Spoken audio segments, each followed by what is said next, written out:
안녕하십니까. 더불어민주당 팩트체크넷 민주파출소 일주일 모아서 브리핑 하겠습니다. 오늘은 국민소통위원장 전영기 의원 참석하셨습니다.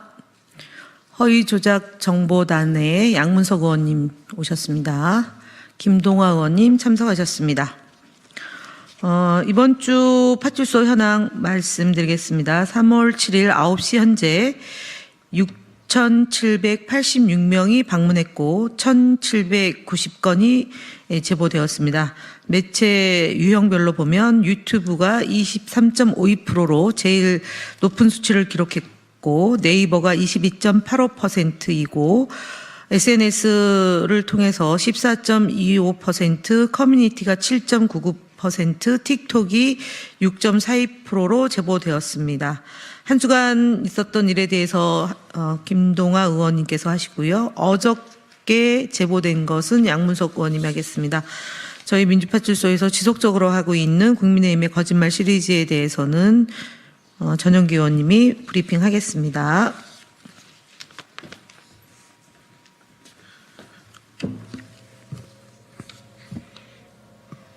네, 지난 한 주간 주요 제보에 대해서 보고드리겠습니다.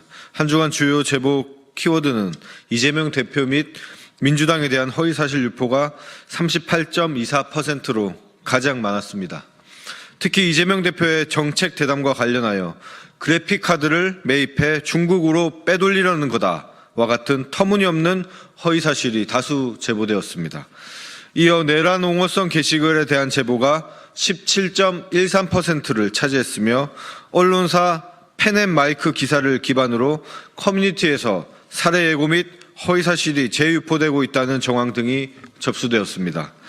또한 부정선거 관련 제보가 16.03%로 선관위가 중국과 연관되었다는 취지의 허위사실이 지속적으로 생성 유포되고 있습니다.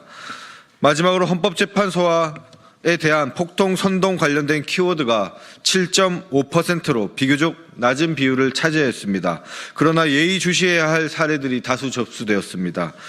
특히 문제되는 사례 중 하나로는 헌법재판소 앞 경찰을 대상으로 한 범죄 모의가 이루어지고 있다는 제보가 잇따르고 있습니다. 이에 대해서는 우리 민주당에서 강력히 대처해 나갈 예정입니다. 예, 경찰이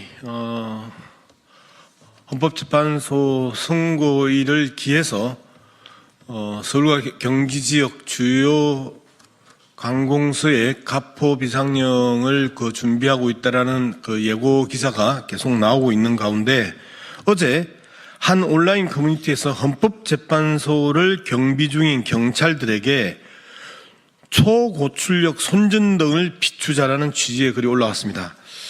게시글에는 실명은 따놓은 당상 등의 동조 댓글이 이어지면서 위험한 상황을 조성하고 있습니다.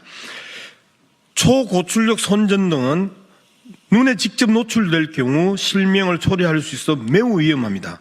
단핵 심판 선고가 이루어질 경우 경찰들의 안전이 심각하게 위협받을 가능성이 큽니다. 이에 대해서 선제적인 예방 조치가 필요합니다.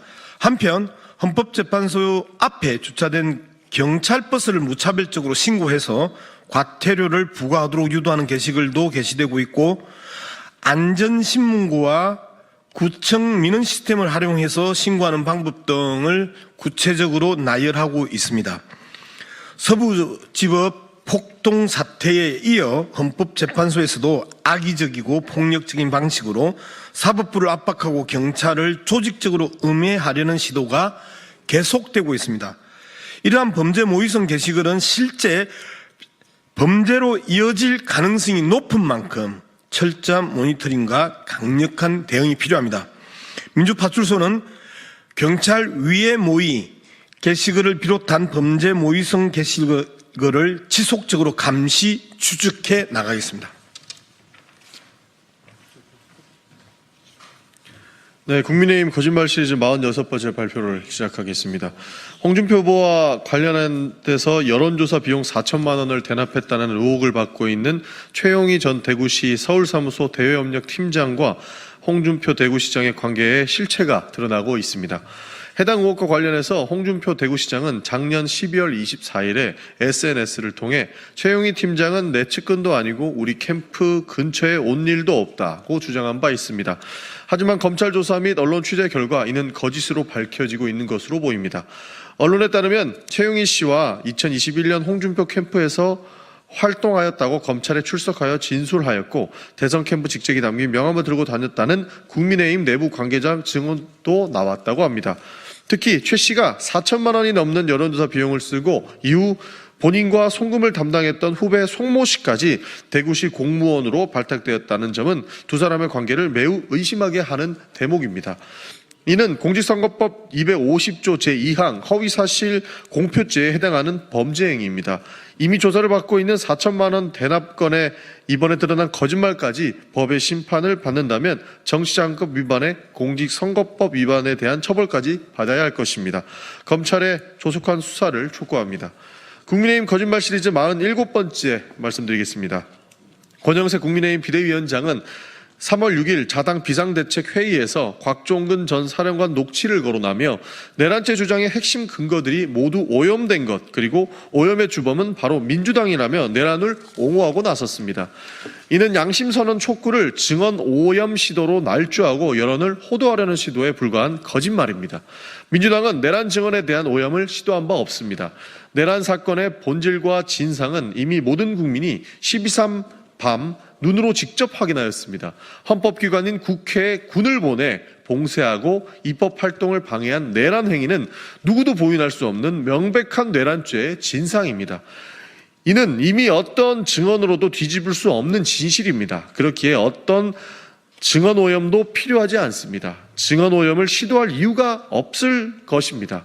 각종 거짓말로 윤석열 내란 수계를 엄호하고 헌재의 탄핵 심판에 유리한 여론을 조성하려는 국민의힘 지도부의 시도가 놀라울 뿐입니다. 더불어민주당 국민소통위원회는 거짓을 바로잡고 진실을 국민에 알리기 위해 최선을 다하겠습니다. 감사합니다.